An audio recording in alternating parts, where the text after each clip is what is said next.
Hey guys, here to answer your Q&A questions over the last week or so. I'm trying to do this at least every 2 weeks.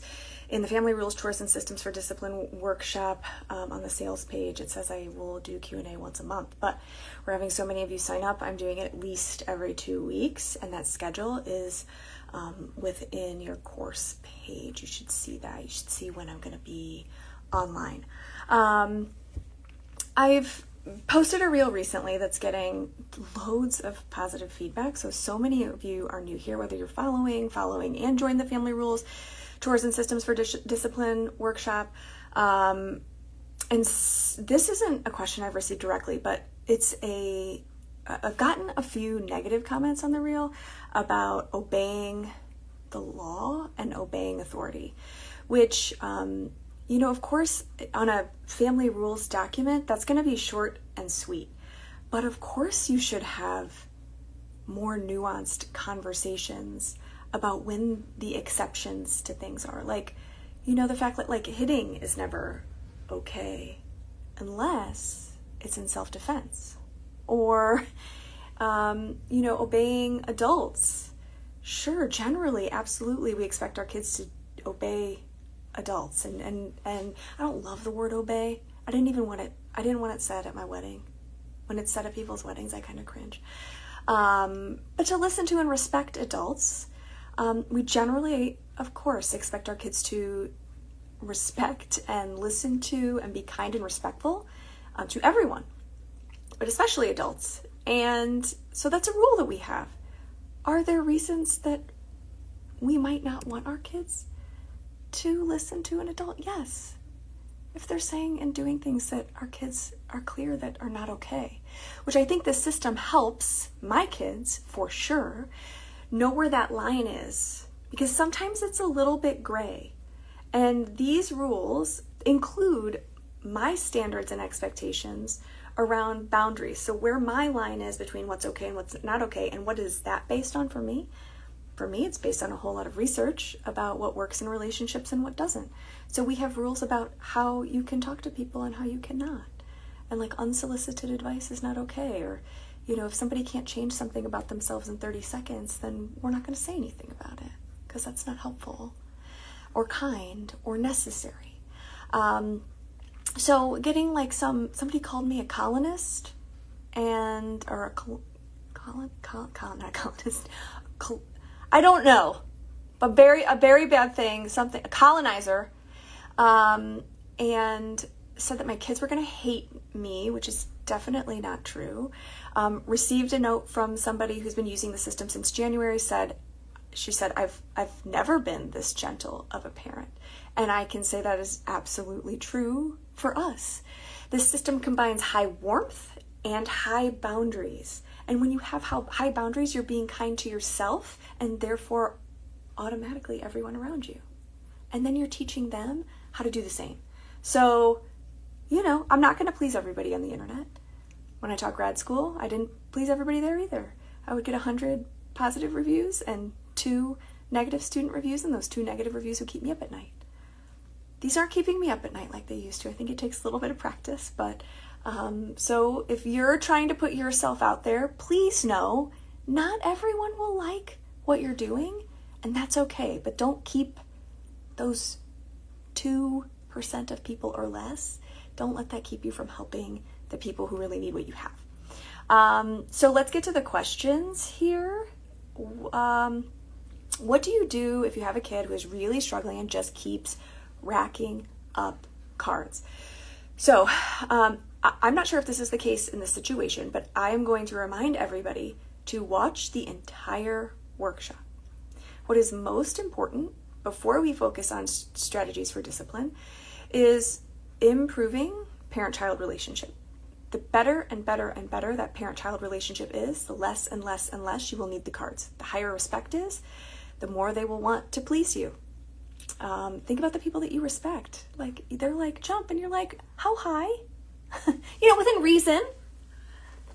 But it's because you like them and it feels good and it's reciprocal. And so I want you to be sure to watch the video. The entire workshop is important. There's a lot of context that goes around delivering these cards that matters. and how you deliver them matters. So if I had a kid, let's say, so the one idea that I have, if I had a kid who you're running out of cards, like you're just handing them over, they're getting to the point, this might be a kid who's thinking like all or nothing. They have some all or nothing thinking, like I have a few cards, might as well get them all. I get this kid. I'm like, well, I can't do my ultra hard workout, so I'm not even gonna walk. Or, oh, I had 4 cookies from the sleeve, might as well just eat the whole sleeve. So this might be an opportunity to talk to them about all or nothing thinking and see if they have that anywhere else, and where it might be getting in the way. And also, this kid might need a little bit more learning time. So during a learning phase, I might be giving half cards, or I might be helping with cards, or there might be a few days where I'm saying, whoop, that would be 2 cards. To give them a chance to get on board with this like whole new thing, that mom is being consistent. Consistent. And so I might say to this kid, look, I don't know that I've started us off well with this, and I'm sorry, and I would like to start over. And here's what I think that is going to look like. We're going to start over. We're gonna go to 0 cards. And this is the only time that I'm going to do that. And for today and tomorrow, either we're gonna do half cards, or I'm just gonna point out when it would be cards, to give you time to get used to this, because it's a lot to get used to and it's a lot to learn. And I think maybe I made a mistake and went too fast, and that wasn't fair to you. And I think when we do this, when we acknowledge our part, it helps other people that we're interacting with get on board with acknowledging their part. So that's an idea, without knowing everything. I'm thinking about those merry-go-rounds that they had when I was a kid. Maybe not when you were a kid, you might be too young. Where you could get the merry-go-round going so freaking fast that your friends' faces were smushed up against the side. And you had to really slow it down. Or somebody was flung off in the bushes. You had to really slow it down to get your friends on. We might have to really slow it down for this guy. And that's okay. But let's really slow it down and let him get on and get going. And make sure to communicate, like I say in the workshop, this is because I want things to feel better. I've been yelling too much. I don't want to do that anymore. I don't want to make you feel bad about your behavior. I just want to give you ways to remember it. And it seems like you're very good at remembering it at school, or, with Aunt Julie, or, wherever. Does that make sense? I hope so. Okay. How do you respond when siblings say you should get a card for that? We call that card policing. I don't know if that's on our rules, in the rules example, if I have that in there, but it's definitely maybe not written, but spoken rule at our house. No card policing. And shoulding is a form of criticism. So you weren't set up well. You were kind of stuck to something. I don't have my normal stuff. Stand by. Stand by. I'm sticking you on. You know what? I can do this another. Like that. Maybe that's more stable. Okay. Not as great of an angle, but hi. Sorry. So yeah, we have a rule on card policing, and if it feels like when other people point out cards in our house, it has to be kind of respectful. So if I am in the room and one kid is nasty to another kid, I just gave this example in a reel that I did a few days ago. I think the reel title is why are you wearing that? So that's a judgmental why question, which is against the rules in our house. If I am in the room when that happens, then I'm judgmental why question. The other kid who was acted out on in that moment could have also said that really seems like a judgmental why question. if they can do it that way, or if they can come to me and be like, I think she's acting out on me about my shorts, or I think she's like conveying judgment about my shorts or criticism about my shorts and it doesn't feel very nice. If they can do it in a way that is kind and respectful and doesn't enter the attack defense cycle, great. I would love, and my kids do this with me, where I'll offer unsolicited advice. And my oldest is particularly good at this. She'll be like, I was not really... What does she say? She did this to me the other day. And it's not like these rules. I have people who are like, you're raising bootlickers. And I'm like, I think how you deliver this matters. So if I give unsolicited advice to my kids, my oldest will call me out and be like, unsolicited advice. But because that's all she has to say. Because she knows that I know that that isn't ideal. That isn't an ideal form of communication. And I'm like, you're right. Sorry about that. And I might try to convey what I'm trying to convey in another way, or I might just be like, yeah, this is none of my business. So, but nobody's like giving or taking cards about that. Like, this is meant to evolve just into beautiful communication and knowing how to have less criticism fall out of your mouth, but also knowing how to address criticism in a way that doesn't enter the attack defense cycle when you get it. Does that make sense? Let's hope so. Okay. Somebody says, do what you were asked to do on the first try without complaining. That's one of the rules that we have. How is this played out? I tried last night with my 6-year-old and he just kept drawing cards. He still wouldn't get up and do what I asked. How long does this game go on? You keep asking and they keep acquiring. That can be how it goes on, but I also am wondering, like, how is this being delivered? Like, I would be saying, buddy, I don't, the whole point of this is that you get to be on their side. Because the cards are predetermined, you have more of a chance to be on their side in this and not be an enemy that they want to rebel against. So I would be like, buddy, I don't want you to get more cards. So what do you need? Do you need to walk away right now? Like, is he escalated on the inside? Is his fight or flight response activated? Is he just not in a mode where he's going to comply? Because once that fight or flight response is activated, that kid or that adult, I imagine like gears of a car, if you've ever driven a manual, we are now in reverse. We're not going forward. So if he's in reverse, we need to figure that out rather than, or teach him how to figure that out, which would be ideal, rather than keep giving him cards. So you can, but I also want my kids to know that, like, if they're triggered and they can't move, or all they want to do is say and do things that they know won't behoove them, I want my kids walking away and taking a break. This is where watching the workshop is incredibly important. So there will be times that my kids say to me, I need to walk away, or walk away.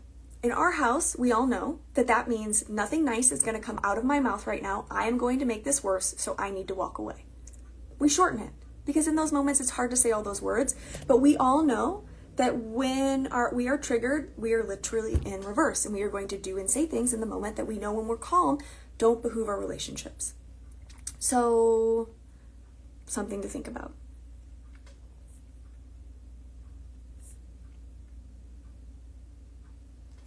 Also, what do you do if they refuse to draw a card? Do you do it? No. No, the accountability is built in. So in the workshop, I talk about how kids are held accountable, and the timing of when to do the cards is all up to them. Because the accountability is built in. So you don't let me know when you're ready to draw a card. I don't need you to be the enemy in this. Let them be without their privileges for a while. That's okay.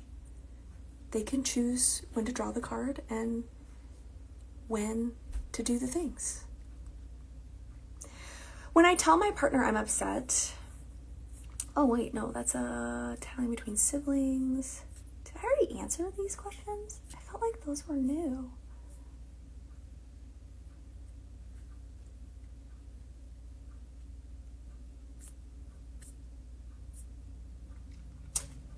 don't know. Okay, I got some questions while I was talking. Let me scroll through. For example, oh man, and have the resources. Okay, I have a question and I'm new to the family rules. Do you keep giving cards if the child keeps doing the behavior after you've told them they're getting one? So I think, addressed that.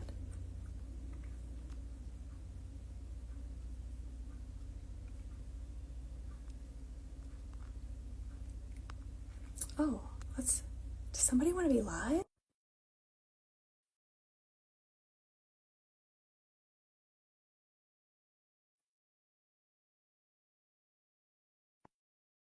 Okay, she must have gotten what she needed.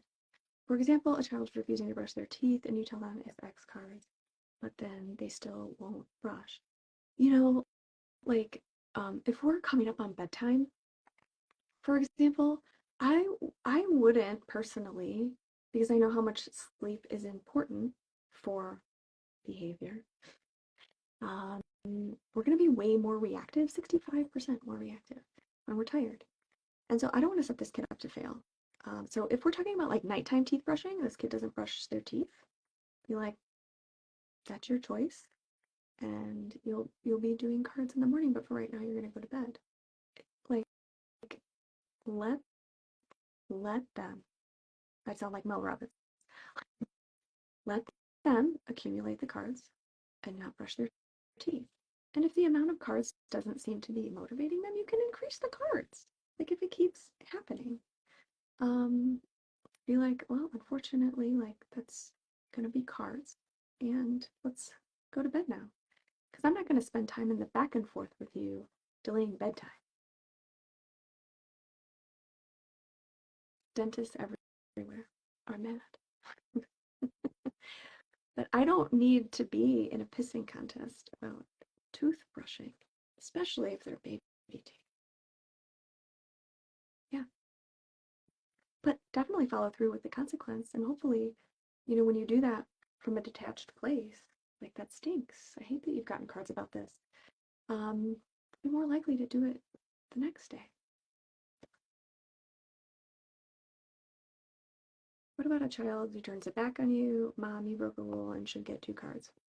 So, it turns it back on you. So that would mean that, like, in the moment when the child is getting cards, they are being defensive and trying to point out your cards. And I would say now is not an appropriate time to talk about my cards. We need to deal with your cards. If you want to talk about the cards that I need to get, then we can talk about that when you're done with your cards, if you can do it in a kind and respectful way. We're not, I am not engaging in the attack defense cycle. That is my whole goal in life, whether with this system or with the couples that I work with or in my house. Like, I'm not doing that. That doesn't get us anywhere good. I will only do conflict this way. I'll only do conflict in the way that gets us most efficiently to resolutions and isn't relationally damaging. So if somebody's engaging in relationally damaging behavior, kind of flinging poo, you broke a rule, mommy, you broke a rule. I hear you think I broke a rule, and when you can finish your cards and deliver that respectfully, we can talk about it.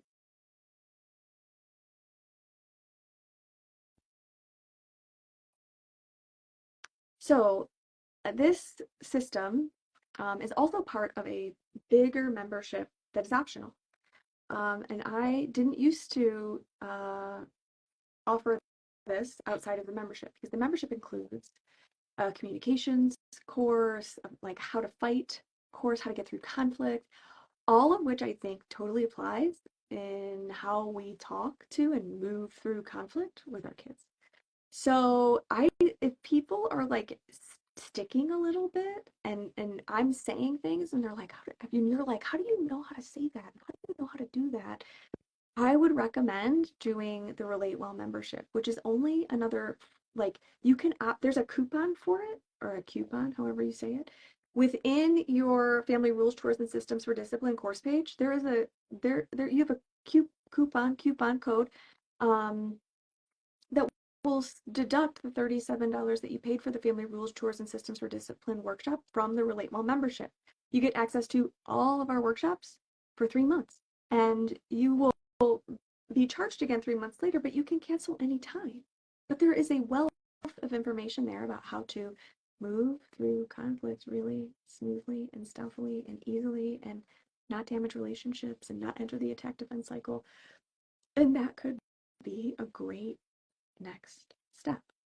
Honestly, lots of people have had plenty of positive results without, which great. I'm so glad about that. But if you're craving more, that option is always there. So let me know your questions as always. If you're in the Family Rules, Chores, and Systems for Discipline workshop or the Relate Well membership, there is a link to our Q&A form where you can submit your Qs and I will answer them at our bi-weekly-ish Q&As.